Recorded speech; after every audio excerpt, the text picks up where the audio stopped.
ஓம் ஸ்ரீ குருபியோ நமக. ஓம் ஸ்ரீ மகா பெரியவா சரணம். வரும் பிப்ரவரி 9ஆம் தேதி திங்கட்கிழமை தை மாதத்துல வரக்கூடிய தேய்பிரை அஷ்டமி, அதுவும் சோமவார அஷ்டமி.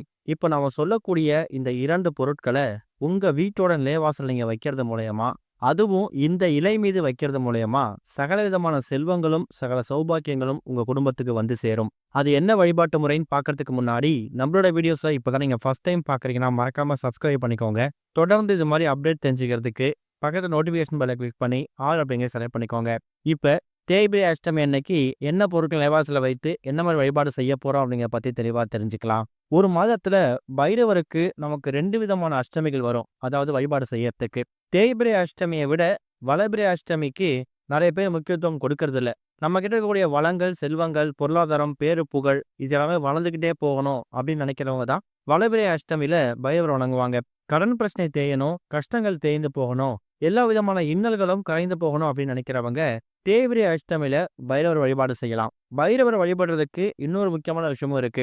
எதிரிகள் தொல்லை அதிகமா இருக்கக்கூடியவங்க, செய்யக்கூடிய பார்க்கக்கூடிய தொழில் வியாபாரத்துல போட்டி பொறாமை அதிகமா இருக்கக்கூடியவங்களோ தாராளமா பைரவரை வணங்கலாம். கண் திருஷ்டி, பில்லி, சூனியம் இது மாதிரி எதிர்மறை சக்திகள் நம்ம கூடயும் நம்ம வீட்லயும் இருக்கக்கூடாது. நம்ம வீட்டில் எல்லா விதமான எதிர்மறை சக்திகளும் விரட்டி அடிக்கப்பட்டு நேர்மறை சக்திகள் மட்டுமே மேலோங்கி இருக்கணும் அப்படின்னு நினைக்கிறவங்க தாராளமா பைரவர் வழிபடலாம். பொதுவாக இந்த பைரவருக்குரிய இந்த அஷ்டமி திதி இருக்கு இல்லையா, இது எந்த கிழமையில வருதோ அதை பொறுத்து அதோட பலன்கள் மாறுபடும். ஒரு சில மாதங்கள் நமக்கு இந்த தேய்பிரை அஷ்டமி இருக்குல்ல, இது ஞாயிற்றுக்கிழமையில வரும். ஞாயிற்றுக்கிழமை வந்தா கூடுதல் விசேஷம். சிவாலயத்துக்கு போகும்போது நம்ம எல்லா கடவுளையும் வணங்கிட்டு கடைசியா வெளில வரும்போது பைரவர் வணங்குவோம். ஆனா அவ்வளவு பெரிய சிவாலயத்துக்கே காவல் தெய்வமாக இருக்கக்கூடியவர் காலபைரவர். 8 திக்குகளுக்கும் காவல் தெய்வமாக இருக்கக்கூடிய காலபைரவரை நம்ம தேய்பிரை அஷ்டமி அன்னைக்கு வருஷத்துல ஏதாவது ஒரு தேய்பிரை அஷ்டமி அன்னைக்கு நீங்க கை கூப்பி வணங்குனீங்கன்னா, முழு பக்தியோட அம்பிக்கையோட வணங்கும் போது கண்டிப்பா சகல விதமான நன்மைகளும் சகல சௌபாகியங்களும் உங்க குடும்பத்துக்கு வந்து சேரும். அப்படிப்பட்ட அஷ்டமி திதி திங்கட்கிழமை பிப்ரவரி 9ஆம் தேதி காலை 7 மணி 6 நிமிஷத்துக்கு ஆரம்பிக்குது. அது மறுநாள் செவ்வாய்க்கிழமை காலை 9 மணி 9 நிமிஷம் வரைக்கும் இருக்கு. எப்படி பார்த்தாலும் திங்கட்கிழமை காலையில 7:15 நமக்கு அஷ்டமி திதி தான். பொதுவாகவே இந்த அஷ்டமி திதியில ராகு கால நேர வழிபாடு ரொம்ப முக்கியம். திங்கட்கிழமையில ராகு காலத்தை பொறுத்த வரைக்கும் காலையில 7:30 9 மணி வரைக்கும் இருக்கு. இந்த நேரத்துல உங்க வீடு பக்கத்துல இருக்கக்கூடிய சிவாலயத்துக்கோ இல்ல எந்த ஆலயத்துல பைரவ சன்னதி இருக்கோ அங்க போயிட்டு நீங்க பைரவருக்கு விளக்கேற்றி வைக்கலாம். ஒருத்தவங்க ஒரு முறையில பைரவர் வழிபாடு செய்வாங்க. சில பேரு 27 எண்ணிக்கையில மிளக மூட்டையா முடிஞ்சு தீபம் போடுவாங்க. தேங்காய் தீபம், பூசணிக்காய் தீபம்னு சொல்லி ஒருத்தவங்களுக்கு ஒரு வழிபாட்டு முறை இருக்கும். நிறைய பேருக்கு இலுப்பை எண்ணெய் தீபம் ஏற்றக்கூடிய வழிபாடு கூட இருக்கும். நீங்க எந்த ரூபத்துல எந்த வடிவத்துல என்ன மாதிரி வழிபாடு செய்தாலும் சரி, தேய்பிரை அஷ்டமி அன்னைக்கு ராகு கால நேரத்துல நீங்க பைரவரை ஒரு முறை நேர்ல பார்த்து கையெடுத்து கும்பிட்டு வணங்குனீங்கன்னா இதுவரை உங்களை பிடித்திருந்த எல்லா விதமான கஷ்டங்களும் நீங்கிடும். ஒருவேளை உங்களால் அன்றைய தினம் ராகு கால நேரத்துல கோவிலுக்கு போக முடியல, திங்கட்கிழமை பசங்களை ஸ்கூலுக்கு அனுப்பணும், இல்ல கணவர் ஆஃபீஸ் போவாரு, இல்ல நாங்களும் வேலைக்கு கிளம்புறோம், காலை நேரத்தை வழிபாடு செய்ய முடியல அப்படிங்கிறவங்க அதை பத்தி கவலைப்பட வேணாம். ராகு கால நேரத்துல வீட்டோட பூஜை அறையில சிவபெருமான் போட்டோவுக்கு முன்னாடி ஒரு தீபம் ஏற்றி வச்சுட்டு அந்த தீபத்தை பைரவரா பாவித்து நீங்க வழிபாடு செய்யலாம். ஏன்னா காலபைரவர் சிவ வடிவங்களை ஒருத்தர் தான். சனி பகவானுக்கு குருவே இந்த காலபைரவர் தான். சனி கிரகதோஷ பாதிப்புகள் குறையணுங்கிறவங்க காலபைரவரை தேய்பிரை அஷ்டமி அன்னைக்கு வழிபாடு செய்யலாம். இப்படி எக்கச்சக்கமான மகிமைகள் நிறைந்த திங்கட்கிழமையில சோமவாரத்துல வந்திருக்கக்கூடிய இந்த ஒரு தேய்பிரை அஷ்டமி இருக்குல்ல, அன்றைய தினம் இப்ப நம்ம சொல்லக்கூடிய இந்த ஒரே ஒரு பரிகாரம். இதுக்கு உங்களுக்கு தேவையான பொருட்கள் மொத்தமாவே 2 பொருட்கள் தான். முதல் முக்கியமான பொருள் ஒரே ஒரு கைப்பிடி அளவு பச்சரிசி. இந்த இடத்துல நாம ஏன் பச்சரிசி எடுத்துக்கிறோம் அப்படிங்கிற கேள்வி நிறைய பேருக்கு வரும். பச்சரிசி மனோகரகனா இருக்கக்கூடிய சந்திர பகவானுக்கு உகந்த தானியம். அதாவது சந்திர பகவானுக்கு உகந்த தானியம் நெல்லு. அந்த நெல்லிருந்து கிடைக்கக்கூடிய பச்சரிசியை தான் திங்கட்கிழமையில சோமவாரத்துக்காக எடுத்துக்கிறோம். சிவபெருமானோட வடிவங்கள்ல ஒன்றாக இருக்கக்கூடிய காலபைரவரை சிவபெருமானுக்கு உகந்த சோமவாரத்துல வந்திருக்கக்கூடிய தேய்பிரை அஷ்டமி அன்னைக்கு வழங்கும் போது சிவனுடைய அருள் நமக்கு மறைமுகமா கிடைக்குமாம். அது போக தேய்பிரை அஷ்டமி அப்படிங்கிறதால திங்கட்கிழமையில பைரவரை வணங்கும் போது சந்திர பகவான் அருளும் சேர்ந்து கிடைக்குமாம். அதனாலதான் அவருக்குரிய தானியமாக இருக்கக்கூடிய, அதாவது சந்திர பகவானுக்குரிய தானியமா இருக்கக்கூடிய பச்சரிசிய ஒரே ஒரு ஸ்பூன் எடுத்திருக்கீங்க. அடுத்து ஒரு முக்கியமான பொருள் மிளகு. 10 மிளகு இருந்தா பகவை வீட்டுல சாப்பிடலான்னு சொல்லுவாங்க.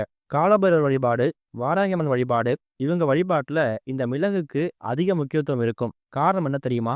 மிளகுக்கு பகைவர்களை வேரோடு நீக்கக்கூடிய சக்தி இருக்குது. போட்டி, பொறாமை, எதிரிகள் தொல்லை இது எல்லாத்துக்கும் நிரந்தர தீர்வு கொடுக்கக்கூடிய அற்புதமான ஒரு பொருள் இந்த மிளகு.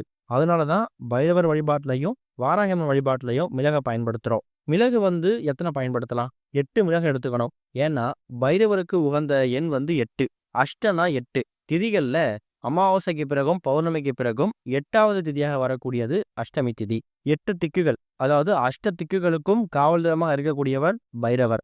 அதனால 8 அப்படின்னாலே அது பைரவருக்கு ரொம்ப உகந்த ஏற்ற ஒரு எண். 8 எண்ணிக்கையில மிளகு எடுத்துக்கோங்க.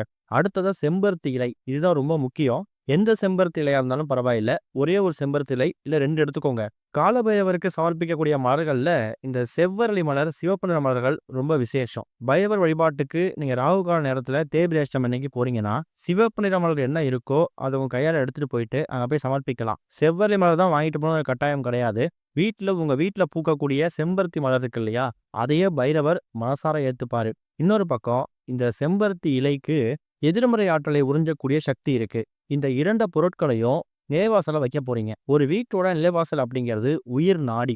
நமக்கு எப்படி இதயம் துடிக்குதோ, நம்ம உயிர் வாழ்வதற்கு இதயம் ஒரு முக்கியமான அங்கமா இருக்குதோ, அதே மாதிரி நம்ம வீட்டோட இதயம் நிலைவாசல் படிதான். நம்ம வீட்டோட நிலைவாசல்ல தேய்பிறை அஷ்டமி அன்னைக்கு பைரவ கடாட்சத்தை நம்ம பெருக வைக்க போறோம். அதுவும் சந்திர பகவான் மூலியமா. நீங்க மாலை நேரத்துல இந்த பரிகாரத்தை செஞ்சாலும் சரி, காலை நேரத்தை செஞ்சாலும் சரி, 2 செம்பருத்தி இலை கழுவி சுத்தப்படுத்தி அதுல ஒரு செம்பருத்தி இலை மீது பச்சரிசியையும் இன்னொரு செம்பருத்தி இலை மீது 8 மிளகையும் வச்சுட்டு பைரவர் போட்டோ இருந்தா அந்த பைரவர் போட்டோவை வச்சு எடுத்துக்கலாம். அப்படி இல்லாதவங்க சிவபெருமான் பாதத்துல வச்சு எடுத்து உங்க வீட்டோட நிலைவாசல்ல தேய்பிறை அஷ்டமி வரக்கூடிய பிப்ரவரி 1ஆம் தேதி இருக்குல்ல, திங்கக்கிழமை அன்னைக்கு தினம் 1 ராகு கால நேரத்துல காலைல 7:30 to 9 மணி இந்த 1.5 மணி நேரத்துல இந்த பரிகாரத்தை செய்யலாம். அப்படி அதை தவற விட்டவங்க மாலை ஒரு 6-7 மணிக்கு பண்ணலாம். இந்த 2 பொருட்களையும் உங்க வீட்டோட நிலைவாசல்ல குறைந்தது அரை மணி நேரம், அதிகபட்சம் 1 மணி நேரம், எவ்வளவு நேரம் வச்சாலும் பரவாயில்ல வச்சதுக்கு அப்புறமா அதுக்கப்புறம் உங்க அன்றாட வேலை பார்க்கலாம். இரவு தூங்க போறதுக்கு முன்னாடி ஒரு சிவப்பு நிற துணி, பைரவருக்கு உகந்த நிறம் சிவப்பு. அந்த சிவப்பு நிற துணியில இந்த பச்சரிசியையும் அந்த 8 எண்ணிக்கையில மிளகு வச்சிருக்கீங்களே அதையும் வச்சு முடிஞ்சா அது கூட ஒரு சில்லறை நாணயம், இந்த 3 பொருட்களையும் அந்த சிவப்பு மூட்டையா கட்டி உங்க வீட்டோட நிலைவாசலை கட்டி தொங்க விட்டுறணும். இதுதான் இந்த தை மாதத்துல வரக்கூடிய சோமவாரத்துல வரக்கூடிய தேய்பிறை அஷ்டமி அன்னைக்கு பண்ணக்கூடிய பரிகாரம்.